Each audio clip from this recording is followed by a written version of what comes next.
I know that you had some strong feelings about Akudama Drive.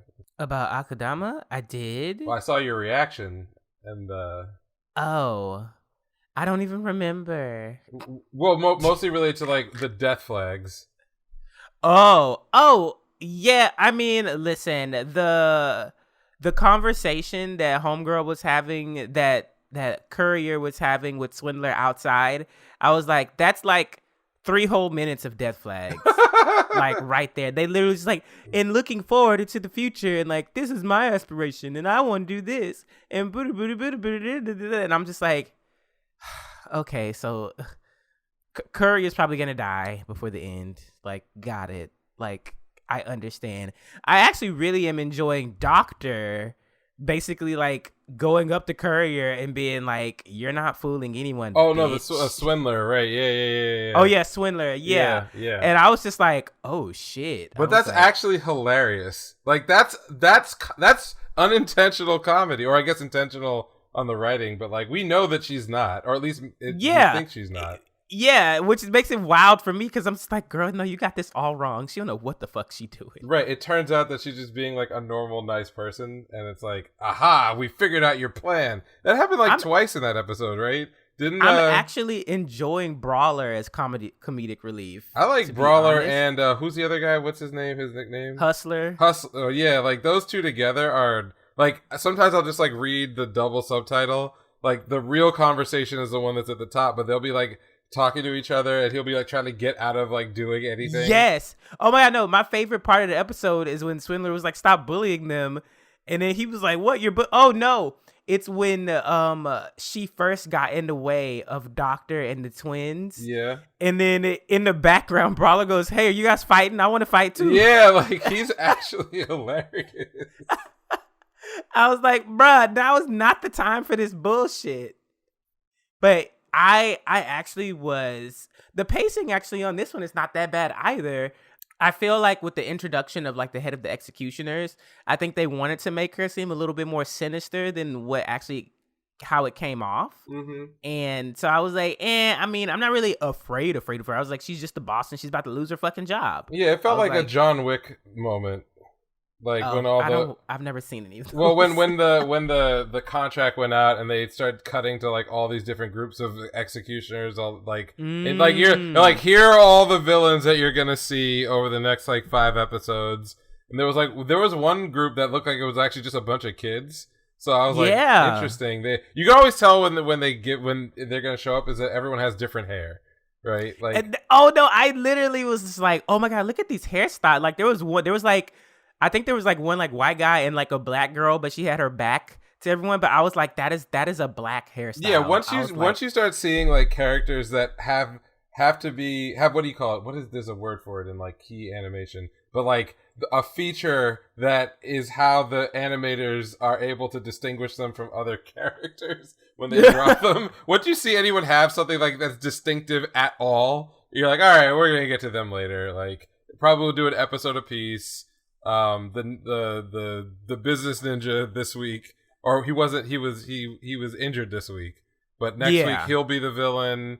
They'll get in and then they'll face off with like maybe like 1 or 2 groups of these people, which makes me like feel real crazy because I'm just like, you have literally like all the motherfuckers coming for you. I was like, y'all might as well just ditch the city. Like, is Kansai the only thing that's still like viable as far as living space? Mm-hmm. And then from what they're saying or what they're hinting at in Kanto, I'm pretty sure no one is in Kanto. That's what I'm thinking as well. I'm pretty sure no, and I feel like that means it's probably going to be perfect for a hacker because he's probably just going to go in that bitch and basically be like, oh, so this is all computer automated? Yeah, it's like a bunch of AI or a bunch of robots or those are always the creepiest fucking stories to me, and I'm in that industry. Like, this is what I do for a living. Fun anecdote. One of the first jobs I ever took working for a certain government agency, there was a presentation that they gave, and they didn't tell anybody like what it was going to be, but they sent around an email that was saying the name of the project that they were going to be talking about, and the name was Skynet. Oh my god! Like it turned out to actually be like more tongue in cheek. Like, and these are a bunch of like engineers, so it was really just a really boring way to get like air tankers to share their information so they could like refuel stuff in the air more efficiently. But like they thought it was cute to name it Skynet. But of course, then I got to tell people for like 6 months I was working at Skynet, and they knew I was in AI, so it freaked everybody out. But in my nightmares, those sorts of realities where like you think that there's a paradise and it's all just a bunch of robots. Isn't that like did you ever read Battle Angel? No. Spoiler alert for a 30-year-old franchise now, since they at least have a movie. That's what was in the utopian sky city.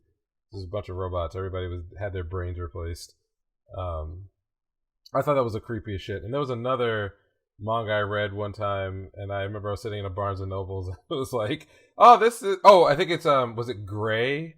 It's called Gray Perfect Collection or something like that. And then like I'm like really vibing with all the characters. They're like fighting. They're in like the post-apocalyptic world, like working their way up to get to the nice place. And then what happens, like most of the way through, they figure out the secret that there is no utopia. It's all a game run by like AI.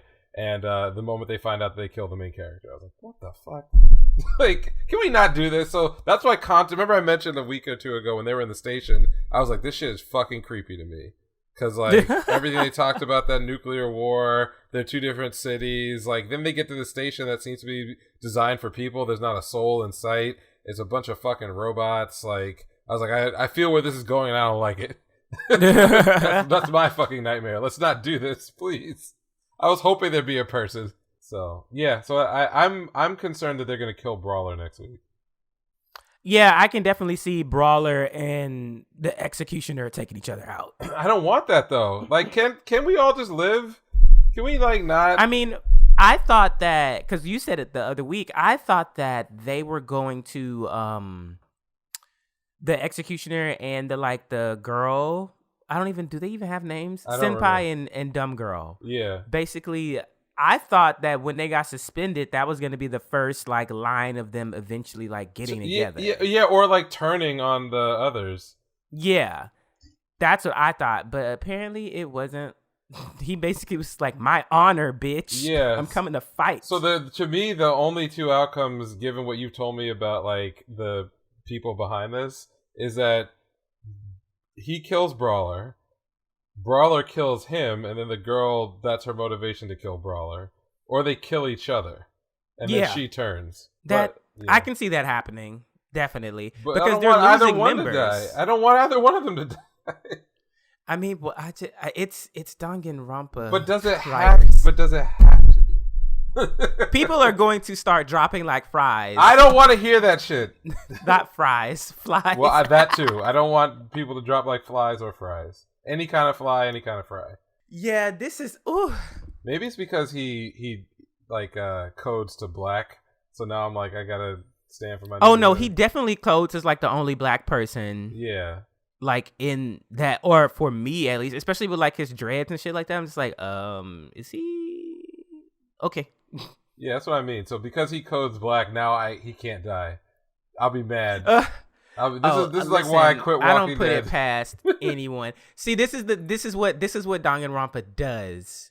This is what they're fucking phenomenal at. They're phenomenal at like doing these like super duper powers or whatever, blah blah blah. And then you find like the one or two characters that you really love, and then they just start killing niggas like out of nowhere, and you're just like, I like that character, and you're like, okay, I'm gonna find a new character like this motherfucker's gonna survive. And it's like, nope. Okay, that nigga was actually all the these one that was killing shit. niggas.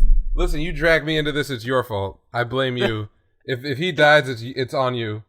Okay, I mean, listen, I am an experienced Danganronpa universe like motherfucker. So I knew this shit was gonna start popping. I did not expect Hacker to dip. Yeah, that was surprising to me. Or if he did. Like go like because again, I got the vibe that they were going to be killing people off. Like I thought maybe we'd see him die, like trying to get into Kanto or something. Now, what'll be really fucked up is if they like have him go and do that, and he actually just died. Like they off screen killed him. Yeah, they off-screen killed that nigga. Like, they basically were like, we told your ass you weren't going to survive that shit, and he didn't. I mean, look, that's a baller move. I'll give him credit. It would be, like, hilarious and a waste, but honestly, I'd respect it.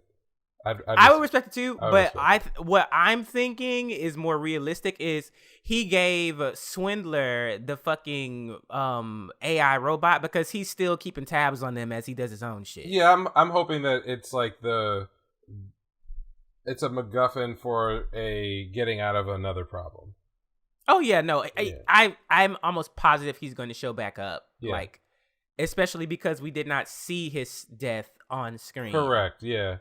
So one of the things that I'm taking away from this, which I appreciate from the writing, is that, you know, actually this is not a very complicated or complex story. I mean, we got like the Caper episode, which was, you know, cool and had some stakes to it, but like ultimately, I don't think that there's gonna be a lot that's presented that's like so complicated and Byzantine. Oh no! That it's like basically plot holes and other shit are really gonna fuck it up. Like, this is a really like straightforward kind of story. They just don't tell you very much about what's going on until you get there to like each scene, which I like. I think that actually makes it like, that's why I don't like the Danganronpa games. For me, are just like, they're just complicated. So like playing them is not as enjoyable because I have to. It's crazy. I have to think all the time. But here, I actually feel like I don't have to think all that much, and it's fun. So, yeah, awesome. Yeah,